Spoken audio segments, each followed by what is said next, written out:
والسابقون الأولون من المهاجرين والأنصار والذين اتبعوهم. إن الحمد لله نحمده ونستعينه ونستغفره ونعوذ بالله من شرور أنفسنا وسيئات أعمالنا.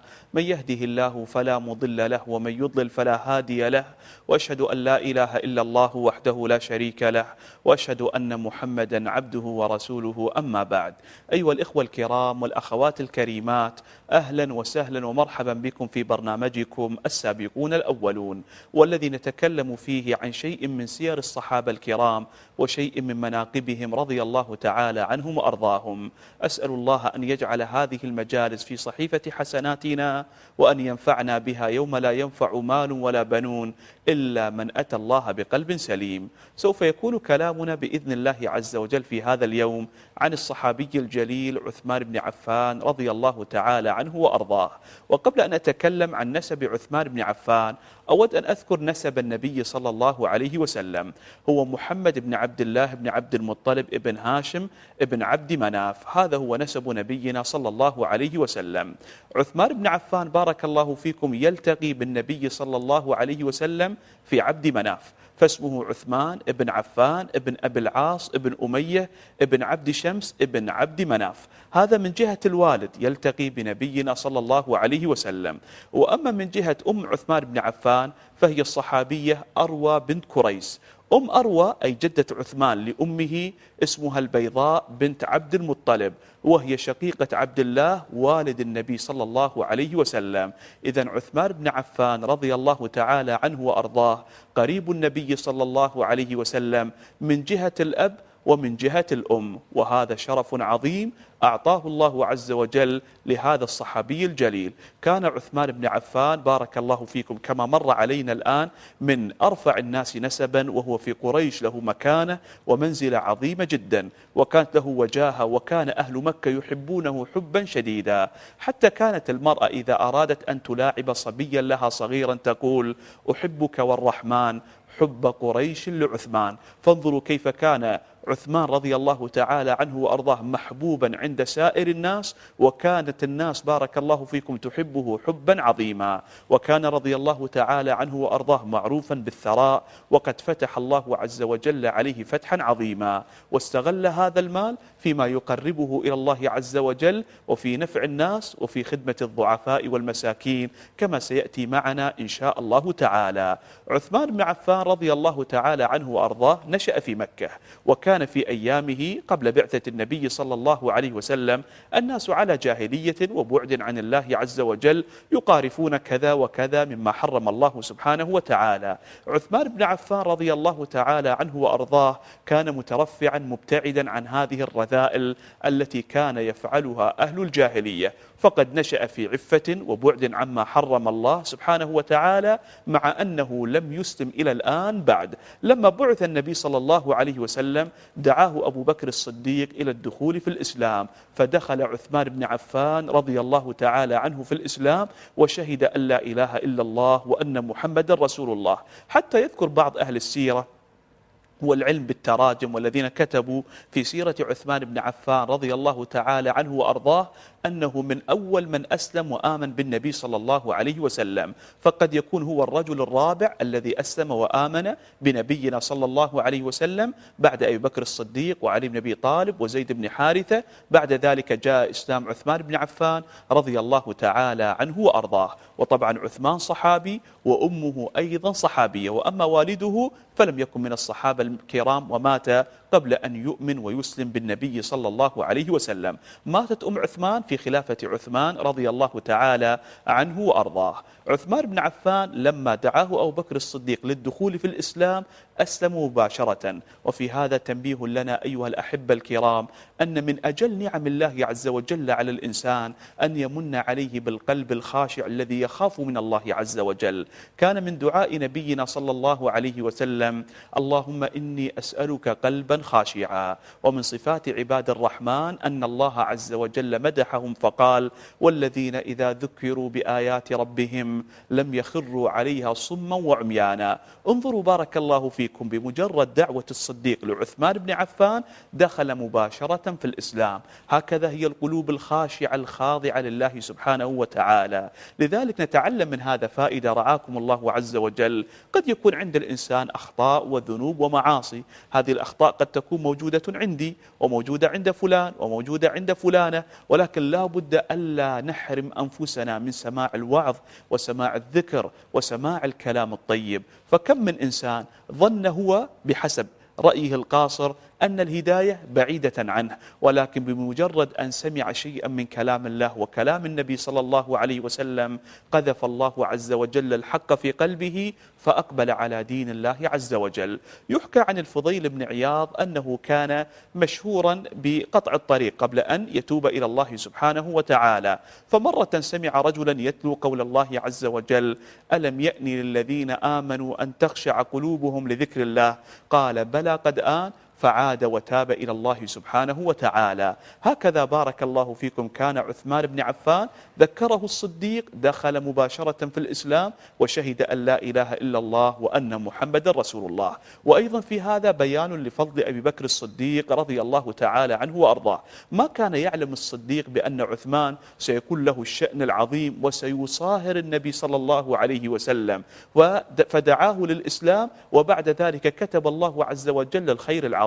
هكذا بارك الله فيكم لنقتدي بالصديق، نبذر الخير ونعمل العمل الطيب والعمل الصالح، ولا نرجو على ذلك جزاء ولا شكورا من الناس. وثقوا تماما أنه ربما ترى العمل اليسير ولا تراه شيئا في نظرك، ولكنه قد يكون له شأن عظيم جدا عند الله عز وجل. والعكس أيضا صحيح، ربما يرى الإنسان بعض الذنوب بأنها تافهة لا قيمة لها، ولكن قد يكون لها الشأن العظيم عند الله عز وجل. فالنبي صلى الله عليه وسلم قال: إياكم ومحقرات الذنوب. ومن الكلمات الطيبة التي كانت تؤثر عن السلف الصالح: لا تنظر إلى صغر المعصية ولكن انظر إلى عظمة من عصيت. ومن أسماء الله عز وجل الشاكر والشكور، والشاكر والشكور معناه الذي يجزي بالأجر العظيم على العمل القليل. فلا تحقرن من المعروف شيئا، ولنكن بارك الله فيكم ممن يفتح الله عز وجل على أيديهم أبوابا من الخير ويغلق الله عز وجل على أيديهم أبوابا من الشر. أسلم عثمان رضي الله تعالى عنه وأرضاه، ثم بعد ذلك صاهر النبي صلى الله عليه وسلم. للنبي عليه الصلاة والسلام عدة أبناء من بنات النبي صلى الله عليه وسلم، مثلا فاطمة ورقية وأم كلثوم. فاطمة بنت النبي صلى الله عليه وسلم تزوجها علي بن أبي طالب رضي الله تعالى عنه وأرضاه. رقية بارك الله فيكم وأم كلثوم تزوجهما أبناء أبو لهب. أبو لهب كان عنده أبناء، من أبنائه عتبة وعتيبة. عتبة تزوج رقية بنت النبي صلى الله عليه وسلم، وعتيبة تزوج أم كلثوم بنت النبي صلى الله عليه وسلم. لما بعث النبي صلى الله عليه وسلم ذهب أبو لهب إلى أبنائه وأقسم عليهم أن يطلقوا بنات النبي صلى الله عليه وسلم، فطلق عتبة رقية بنت النبي عليه الصلاة والسلام، وطلق عتيبة أم كلثوم بنت النبي صلى الله عليه وسلم. ولكن إخوان الأفاضل، ربك هو الرزاق. رزق الله عز وجل بنتي النبي صلى الله عليه وسلم رجلا من أفاضل وأشراف الناس وممن صدق وآمن بنبينا صلى الله عليه وسلم.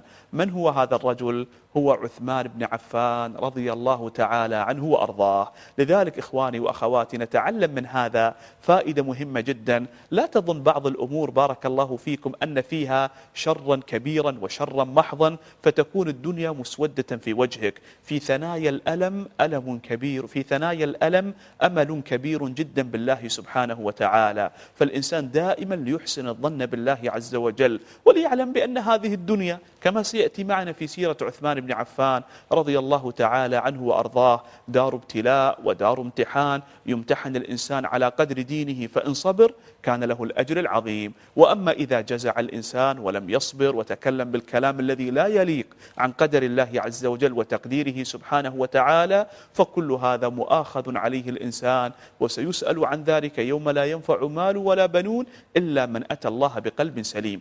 الإسلام دين الاستسلام لله الله سبحانه وتعالى، فيكون الإنسان منقادا متذللا خاضعا لربه ذي الجلال والإكرام. مهما كانت المصائب عظيمة ومهما كانت المواقف كبيرة، ثقوا تماما بأن فيها من الخير ما لا يعلم به إلا الله عز وجل. وبالمناسبة إخوان الكرام، روي عن بعض الصحابة الكرام أنه قال إن الإنسان لا يستخير الله سبحانه وتعالى فيختار الله عز وجل له الأمر، فيظن الإنسان أن هذا الأمر لا خير فيه، ثم بمرور الأيام والليالي يتضح للإنسان أن الخير العظيم في تقدير الله سبحانه وتعالى. فلذلك لما وقع هذا الأمر على بنات النبي صلى الله عليه وسلم عوضهن الله عز وجل الخير العظيم والفضل الكبير. تزوج عثمان بن عفان رقية بنت النبي صلى الله عليه وسلم، وكان يحبها وتحبه حبا عظيما، حتى كان بعضهم يقول أحسن زوجين رآهما إنسان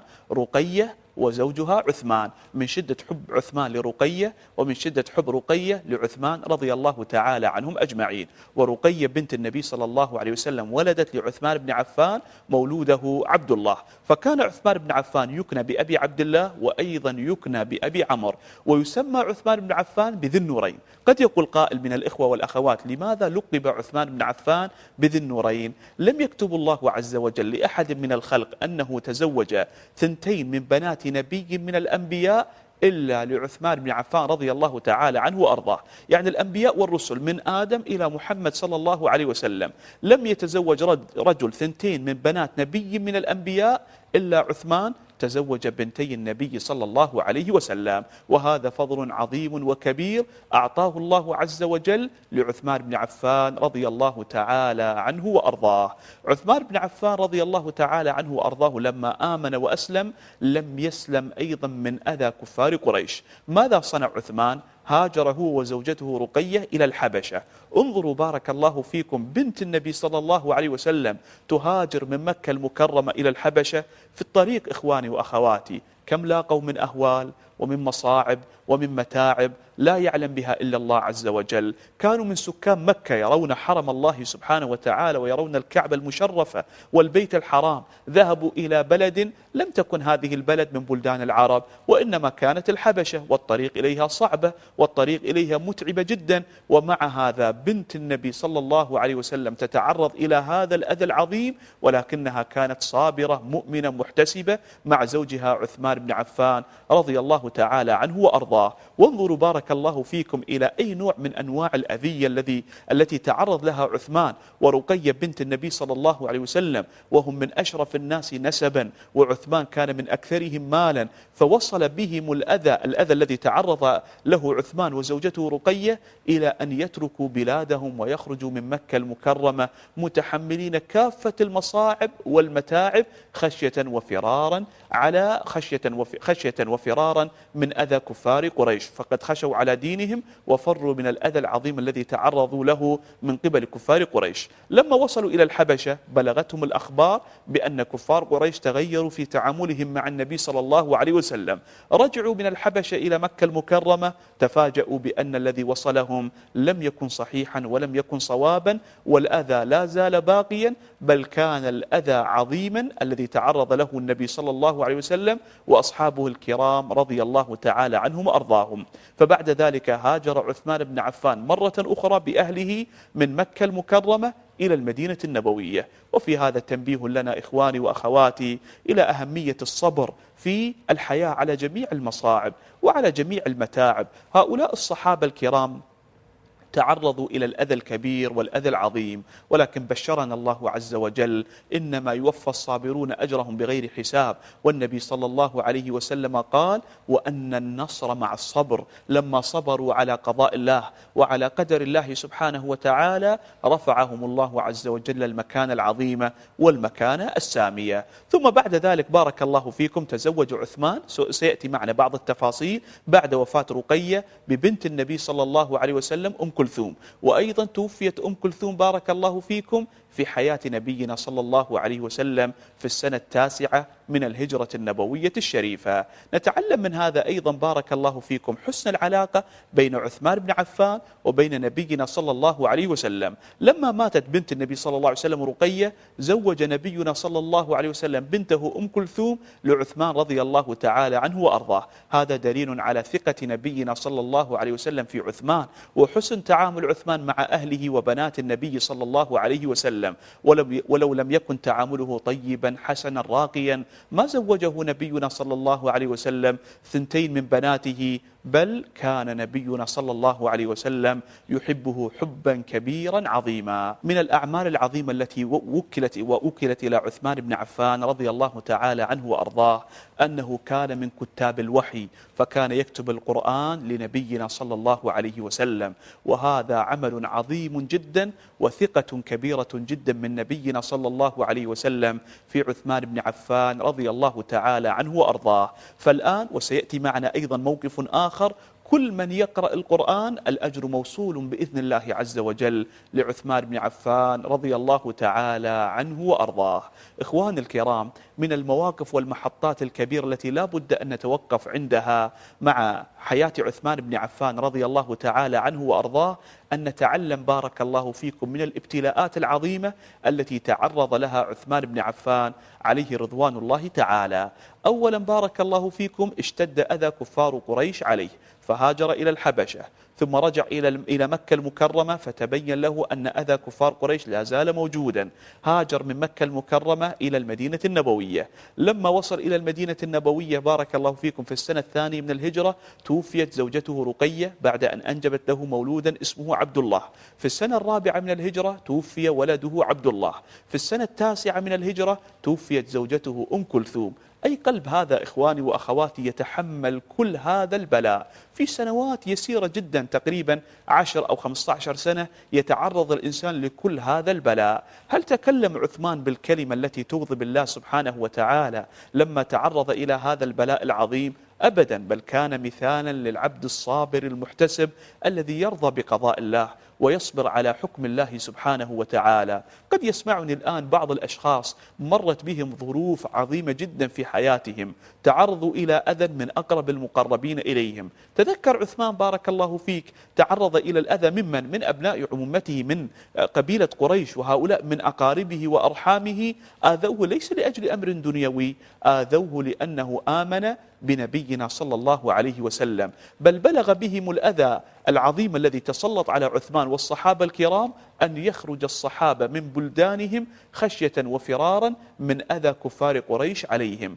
فهذا يبين لك حجم الأذى الكبير الذي تعرضوا له، ومع هذا كانوا راضين عن الله سبحانه وتعالى، راضين بحكم الله، منقادين ومسلمين لأمر الله سبحانه وتعالى. ثم بعد ذلك بارك الله فيكم تموت زوجته رقية، ومع هذا كان رضي الله تعالى عنه صابرا، مع أنه كان يحبها حبا عظيما كبيرا شديدا. تخلف عن غزوة بدر لأنه كان قائما على تمريض زوجته رقية، فماتت عندما جاء البشير يبشر أهل المدينة بانتصار النبي صلى الله عليه وسلم في غزوة بدر، ومع هذا صبر على أمر الله وحكم الله سبحانه وتعالى. يموت ابنه عبد الله من زوجته رقية التي كان يحبها في السنة 4 من الهجرة، ويذكر بعض أهل السيرة أن عمر عبد الله كان 6 سنوات. ومعلوم إخواني وأخواتي أن الطفل الصغير بارك الله فيكم إذا كان في هذه المرحلة من العمر يكون محبوبا جدا لوالده،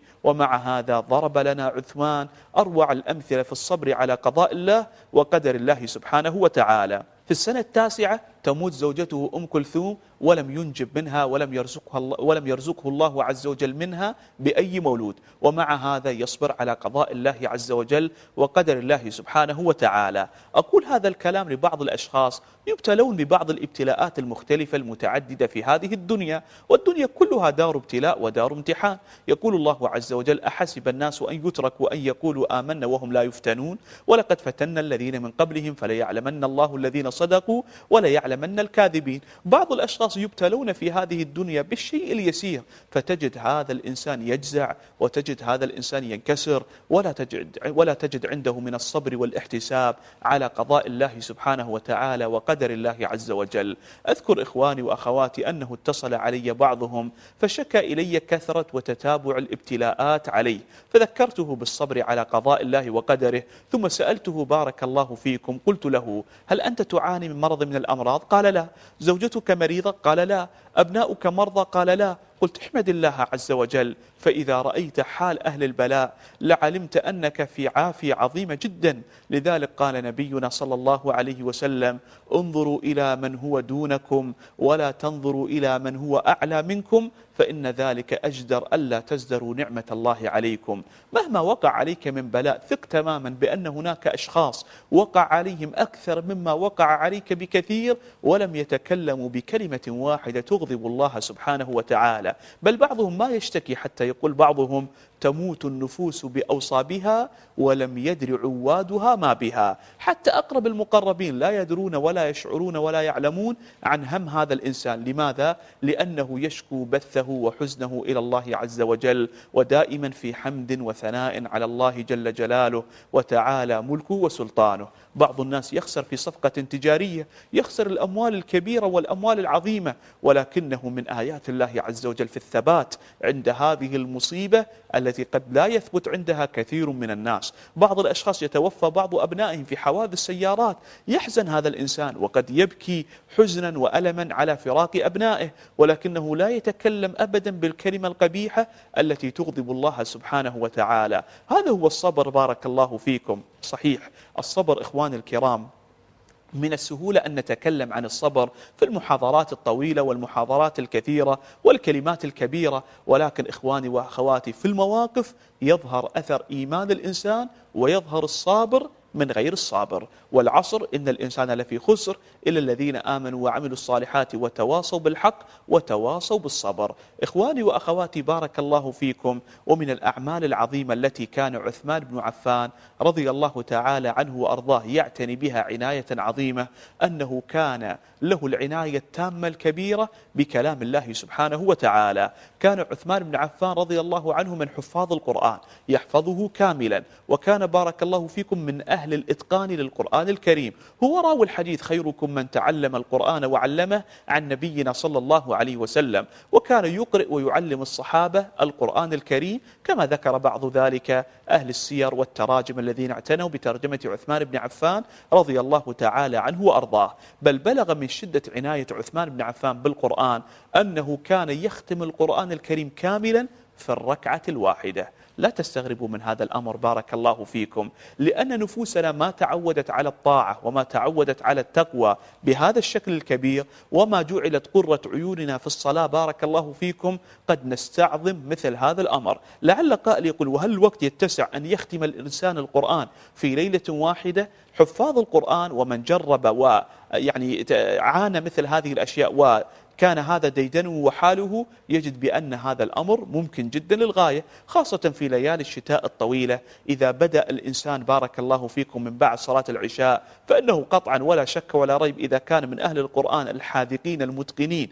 لكلام الله سبحانه وتعالى يختم القرآن قبل صلاة الفجر. ولكن أي حفظ هذا كان عند عثمان بن عفان، حتى أنه يقرأ القرآن كاملا في ليلة وفي ركعة واحدة. هذا والله إخواني الكرام دليل على شدة طاعته وعبادته لله سبحانه وتعالى، حتى قال بعضهم بارك الله فيكم في مدح عثمان: يقطع الليل قرآنا وتسبيحا. هكذا كان حاله رضي الله تعالى عنه وأرضاه. ولو كانت نفوسنا معتنية متعلقة بالقرآن والله ما ملت من كلام الله سبحانه وتعالى. ابن قيم الجوزية عليه رحمة الله تعالى يقول: كنت في مكة وكان يأتيني أشخاص يشتكون من أمراض ومن أدواء كثيرة، فكنت أصف لهم وأوصيهم بأن يقرأوا سورة الفاتحة، فكانوا يجدون لسورة الفاتحة تأثيرا عجيبا.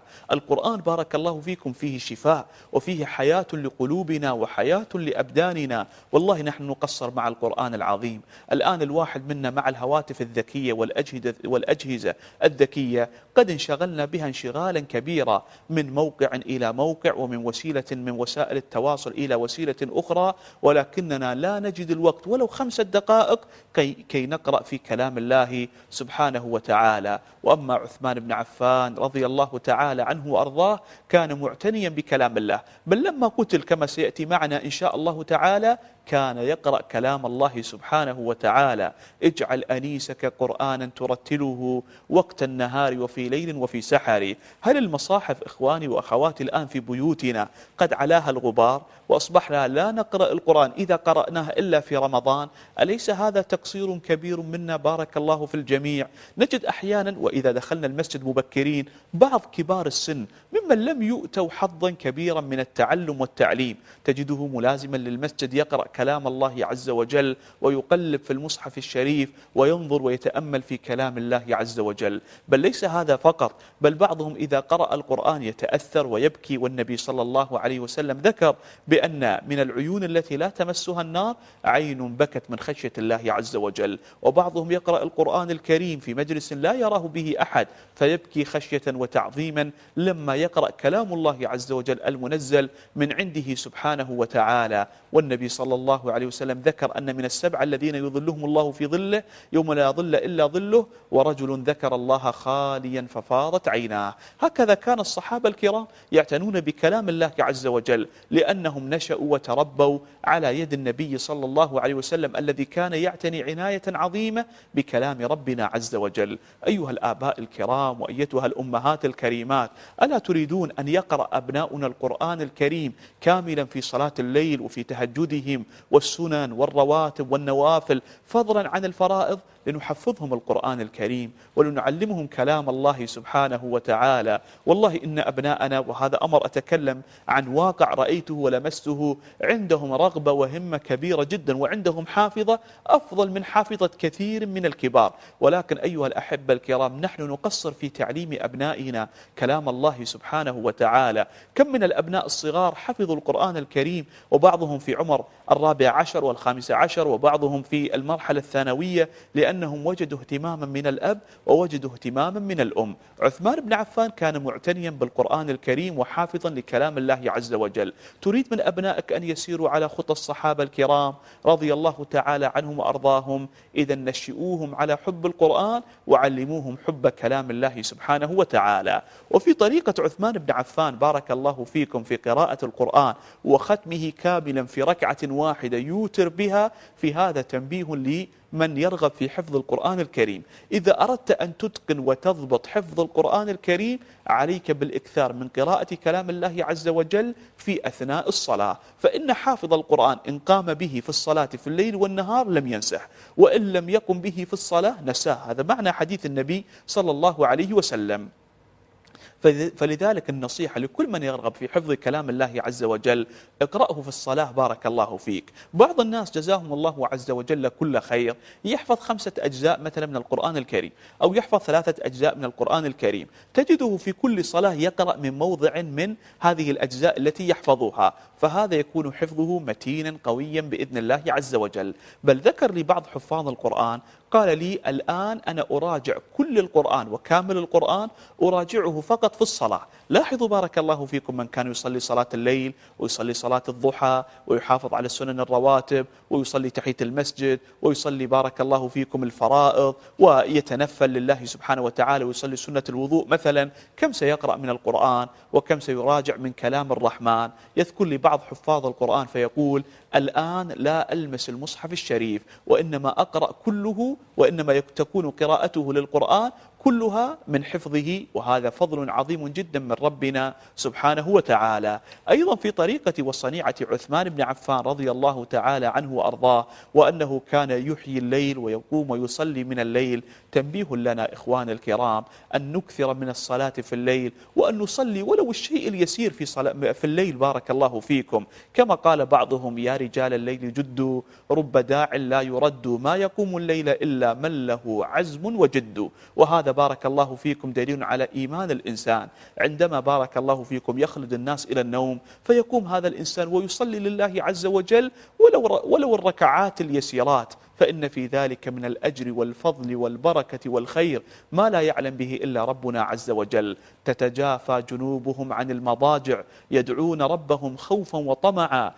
قال النبي صلى الله عليه وسلم: ينزل ربنا حين يبقى ثلث الليل الآخر فيقول: هل من داع فأستجيب له، هل من سائل فأعطيه، هل من مستغفر فأغفر له. هذا الوقت بارك الله فيكم ينبغي أن نحرص فيه على طاعة الله عز وجل ولو بالشيء القليل. لا تحقرن من المعروف شيئا، لا تحتقر ركعة تصليها في وسط الليل، ولا تحتقر ركعات يسيرات تصليها في الليل، فإنها بإذن الله عز وجل ستنفعك يوم لا ينفع مال ولا بنون إلا من أتى الله بقلب سليم. صحيح أن المشاغل عندنا بارك الله فيكم كثرت وتنوعت بارك الله فيكم. صلوا ولو قبل أن تناموا ركعة واحدة لله سبحانه وتعالى. قال الله عز وجل في كتابه العظيم: أمن هو قانت آناء الليل ساجدا وقائما يحذر الآخرة ويرجو رحمة ربه. يروى عن عبد الله بن عمر رضي الله تعالى عنهما أنه قال: هذا عثمان بن عفان. فكان الصحابة الكرام رضي الله تعالى عنهم وأرضاهم يعرفون أن عثمان بن عفان من أهل صلاة الليل ومن أهل العبادة والتقرب إلى الله عز وجل في هذا الوقت العظيم الجليل. وهذا أيضا إخوان الكرام تنبيه لنا: مهما أسر الإنسان ومهما أخفى الإنسان العمل فإن أثر هذا العمل سيظهر بإذن الله عز وجل على جوارح الإنسان. صحيح أن الإنسان لا يجوز له أن يطلب الرياء أو يطلب السمعة والعياذ بالله، ولكن ومهما تكن عند امرئ من خليقة وإن خالها تخفى على الناس تعلمي. عثمان بن عفان رضي الله تعالى عنه وأرضاه كان يقول ويروى عنه: لو كانت قلوبنا سليمة لما ملت وما شبعت من كلام الله عز وجل. ويقول: وإني لأكره أن يأتي علي اليوم وما أكره فيه شيئا من القرآن الكريم. لا تنسوا أن الذي يتكلم الآن من الصحابي الجليل المشهور الذي كان عنده من الأعمال الشيء الكبيرة، الأعمال الكبيرة الكثيرة، وكان أيضا بارك الله فيكم الخليفة بعد عمر بن الخطاب رضي الله تعالى عنه وأرضاه. والدولة الإسلامية كانت كبيرة متسعة جدا في أيامه، ومع هذا كان يجعل في يومه جزءا من الوقت يقرأ فيه كلام الله سبحانه وتعالى. بل يذكر أهل التراجم الذين ترجموا لعثمان بن عفان رضي الله تعالى عنه وأرضاه أن ورق المصحف كان ممزقا من أطرافه لكثرة تقليب عثمان بن عفان رضي الله تعالى عنه وأرضاه لورق المصحف الشريف. وهذا يبين بارك الله فيكم أن الإنسان مهما كانت مشاغله كبيرة ومشاغلنا كثيرة اجعل لك وقتا تخلو فيه بنفسك مع طاعة الله سبحانه وتعالى. والله إخوان الكرام لو مرينا الآن عند مقبرة من المقابر وقدر الله عز وجل وخرج هؤلاء الموتى إلى الدنيا وسألناهم ماذا تتمنون، لن يتمنى أحد منهم أن ينشغل بالدنيا، بل سيتمنى كل واحد منهم أن يرجع ويعمل ولو العمل القليل مما يرضي الله سبحانه وتعالى. النبي صلى الله عليه وسلم كان يقول عن الصحابة الكرام وهم الذين عملوا ما عملوا من الأعمال الصالحة الطيبة الفاضلة العظيمة، لما مر على قبر بعض الصحابة الكرام قال: قبر من هذا؟ قالوا: قبر فلان الفلاني يا رسول الله. قال: ركعتان أحب إلى هذا من بقية دنياكم. يتمنى أن يرجع ويصلي فقط ركعتين لله سبحانه وتعالى. لا تقل بارك الله فيك إني مشغول، لكن عليك أن تستثمر الأوقات المهدرة التي تمضي علينا مرور الكرام. وللأسف الشديد الآن كثير من الناس يعاني من الزحام. في وسط الزحام في السيارة اذكر الله سبحانه وتعالى، قل ولو 5 مرات 10 مرات ما شئت، سبحان الله والحمد لله ولا إله إلا الله والله أكبر، قل لا حول ولا قوة إلا بالله، صل على النبي صلى الله عليه وسلم، استغفر الله عز وجل، قل لا حول ولا قوة إلا بالله. هذه كلها كنوز إخوان الكرام وأبواب من الأجر والثواب كان يعتني بها الصحابة الكرام رضي الله تعالى عنهم وأرضاهم. ولكن إخوان الأفاضل وأخوات الكريمات لا بد أن نعتني خاصة بكلام الله عز وجل. البيوت التي يقرأ فيها القرآن العظيم تجدونها بيوت مباركة، وهذا نلمسه جيدا في رمضان عندما يقبل الأب على قراءة القرآن والزوجة على قراءة القرآن والأبناء على قراءة القرآن، بل حتى الخدم في البيوت عندما يقبلون على قراءة القرآن. ألا تشعرون بأن الحياة يختلف طعمها وتكون لها لذة عظيمة ولذة كبيرة جدا، ونشعر رغم تعب الصيام ورغم عطش الصيام نشعر براحة وقوة كبيرة جدا. الذين آمنوا وتطمئن قلوبهم بذكر الله، ألا بذكر الله تطمئن القلوب. حال عثمان بن عفان رضي الله تعالى عنه وأرضاه. أيضا بارك الله فيكم من المناقب العظيمة التي تذكر لعثمان بن عفان رضي الله تعالى عنه وأرضاه أنه جمع بين كثرة العبادة وبين العلم العظيم الذي تلقاه عن نبينا صلى الله عليه وسلم. لأن الصحابة الكرام طريقتهم في العبادة كانت طريقة مميزة. كيف كانت طريقة مميزة؟ كانت طريقة منضبطة بضوابط كتاب الله وسنة النبي صلى الله عليه وسلم. كان عندهم إكثار من العبادة على علم وبينة وبصيرة. قل هذه سبيلي أدعو إلى الله على بصيرة أنا ومن اتبعني. ما كانوا يتعبدون لله عز وجل بالقرب والعبادات من أهوائهم أو من عقولهم، وإنما كانوا يتعبدون لله عز وجل بالعبادات والقرب على وفق ما تلقوه وتعلموه من نبينا صلى الله عليه وسلم. عثمان بن عفان رضي الله تعالى عنه وأرضاه كان من أعلم الصحابة الكرام بالمناسك، بل كانوا يتكلمون بأن أعلم الناس بالمناسك بطريقة حج النبي صلى الله عليه وسلم عثمان بن عفان، ثم بعد ذلك يأتي عبد الله بن عمر. وأيضا كان من أعلم الناس بالفرائض المواريث وقسمة التركات، فكانوا يتحدثون بأنه قيض الله عز وجل لعلم الفرائض عثمان بن عفان وزيد بن ثابت، وإلا لكان هذا العلم قد ذهب عن هذه الأمة، ولكن الله عز وجل على مر الدهور والعصور يقيض لهذه الأمة من يعلمها ويفقهها ويحفظ لها دينها بإذنه سبحانه وتعالى. لاحظوا بارك الله فيكم على كثرة انشغال عثمان، وكان رجلا غنيا فتح الله عز وجل عليه، لم يمنعه هذا بارك الله فيكم من أن يتعلم العلم عن نبينا صلى الله عليه وسلم. لذلك قال نبينا عليه الصلاة والسلام في الحديث الذي رواه معاوية عن نبينا صلى الله عليه وسلم: من يرد الله به خيرا يفقهه في الدين. والله عز وجل أمر نبينا صلى الله عليه وسلم بالاستزادة من العلم ودعاء الله عز وجل بأن يزيده من العلم، فقال: وقل رب زدني علما، لنتفقه في دين الله عز وجل ولنتعلم أحكام الشرع والدين حتى نعبد الله سبحانه وتعالى على علم وبينة وبصيرة. عثمان رضي الله تعالى عنه وأرضاه بشره نبينا صلى الله عليه وسلم بالجنة في أخبار عديدة وأخبار كثيرة. من هذه الأخبار قال نبينا صلى الله عليه وسلم: عثمان في الجنة، هكذا نصا وصراحة أنه من أهل الجنة رضي الله تعالى عنه وأرضاه. وأيضا ثبت من حديث أبي موسى الأشعري أن النبي صلى الله عليه وسلم دخل بستانا ومزرعة موجودة في المدينة النبوية، وكان على باب هذا البستان أبو موسى الأشعري. كل من يريد أن يدخل البستان يستأذن من أبي موسى، يذهب أبو موسى إلى النبي صلى الله عليه وسلم ويخبره بأن فلان الفلاني عند الباب، فيأذن له نبينا صلى الله عليه وسلم. جاء أبو بكر الصديق فاستأذن، فأذن له النبي صلى الله عليه وسلم وقال لأبي موسى: ائذن له وبشره بالجنة. جاء عمر بن الخطاب رضي الله تعالى عنه وأرضاه فاستأذن، فقال النبي صلى الله عليه وسلم لأبي موسى الأشعري رضي الله عنه وأرضاه: ائذن له وبشره بالجنة. جاء عثمان بن عفان رضي الله تعالى عنه وأرضاه يستأذن على النبي صلى الله عليه وسلم، فقال النبي عليه الصلاة والسلام لأبي موسى الأشعري: ائذن له وبشره بالجنة على بلوى تصيبه، أي أنه مبشر بالجنة ولكن سيتعرض إلى بلاء عظيم كبير. وعثمان رضي الله تعالى عنه وأرضاه من أهل الصبر على البلاء. نبينا صلى الله عليه وسلم ما كان يعلم الغيب، ولكن الله عز وجل أطلعه وأخبره وأعلمه أن عثمان بن عفان سيتعرض إلى البلاء العظيم ويتعرض إلى الابتلاء الكبير، فبشر عثمان بن عفان رضي الله تعالى عنه بالجنة وسلم لحكم الله سبحانه وتعالى. وسيأتي معنا أخبار أخرى بارك الله فيكم تبين أن عثمان بن عفان بشر بالجنة أيضا في أخبار وأحاديث أخرى عن النبي صلى الله عليه وسلم. ولكن إخواني وأخواتي، عثمان بن عفان رضي الله عنه وأرضاه بشر بالجنة، هل لما بشر بالجنة قصر في العمل الصالح؟ حاشاه رضي الله تعالى عنه وأرضاه، بل كان بارك الله فيكم مكثرا من العمل الصالح إكثارا عظيما. ثبت عنه، وهذا يبين بكاءه وخشيته وتعظيمه لله سبحانه وتعالى، كان إذا وقف على القبر يبكي بكاء عظيما حتى يبل لحيته.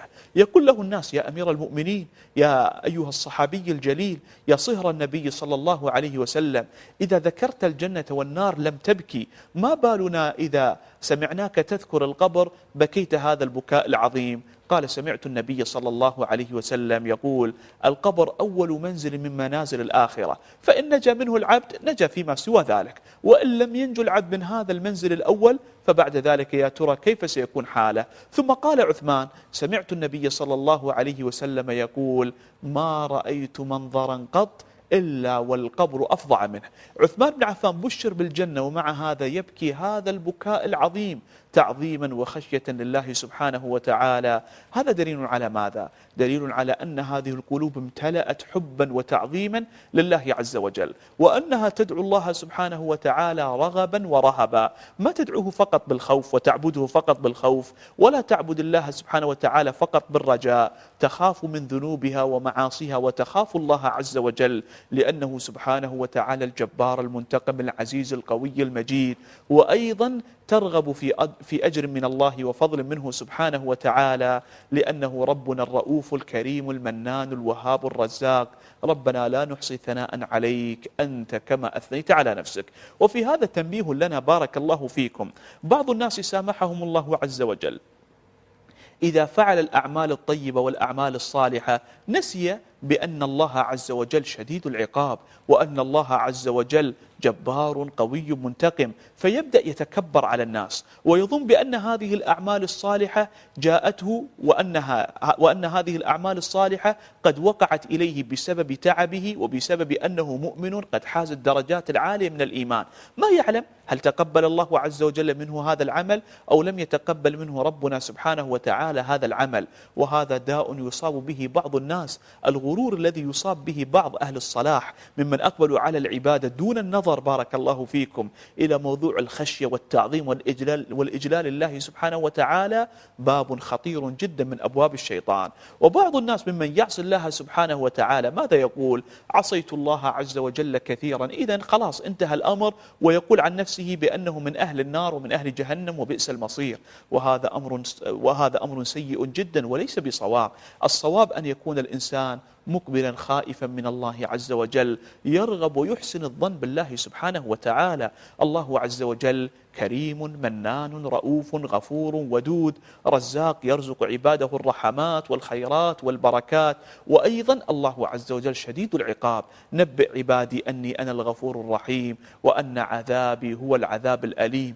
عثمان رضي الله عنه يبشر بالجنة، ومع هذا يبكي خشية وتعظيما لله سبحانه وتعالى. وهذا والله إخوان الأفاضل مقام عظيم جدا من مقامات الإيمان، قد لا يتصور الإنسان الذي لم يصل إلى هذه الدرجة من درجات الإيمان أنه يوجد أشخاص بهذه الطريقة، ولكن الله عز وجل أكرم الصحابة الكرام بهذه المنزلة الكبيرة والدرجة العالية من درجات الإيمان. وهذا والله يجب أن يكون حالنا وهدينا وطريقتنا في السير إلى الله عز وجل. لا يدخل أبدا بارك الله فيكم الرياء إلى قلوبنا. لا بد أن نذكر قلوبنا بأن نبتعد عن الرياء والعجب والكبر والغرور، وأننا لا نرى الناس شيئا. والله هذا داء عضال.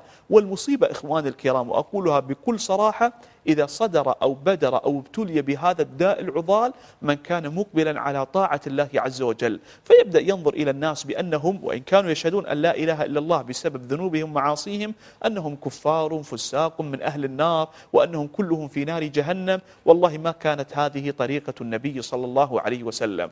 وبعض الناس يلبس عليهم الشيطان بسبب ذنوبهم ومعاصيهم، يريد أن يأتي إلى المسجد ويصلي، فيقول له الشيطان: تأتي إلى المسجد وأنت فعلت كذا وكذا مما حرم الله، وأنت كنت تفعل كذا وكذا في اليوم الفلاني، وأنت كنت تعصي الله عز وجل في المكان الفلاني، فيترك هذا الإنسان الصلاة. وهذا كله لا يجوز، وهذا كله من الباطل. بعض الناس إخوان الكرام، وهذه دقيقة أنبه عليها ومسألة دقيقة بارك الله فيكم، إذا أقبل على طاعة الله يلبس عليهم الشيطان: أنت مرائي، أنت ما تريد وجه الله، أنت تريد المدح والثناء من الناس، فيترك الإنسان العمل. وهذا لا يجوز. إذا أتى إليك الشيطان وقال لك أنت مرائي وأنت مغرور وأنت تريد وجه الناس وأنت تريد ثناء الناس وأنت تريد مدح الناس، تعوذ بالله من كيد الشيطان الرجيم، وزد في طاعة الله عز وجل.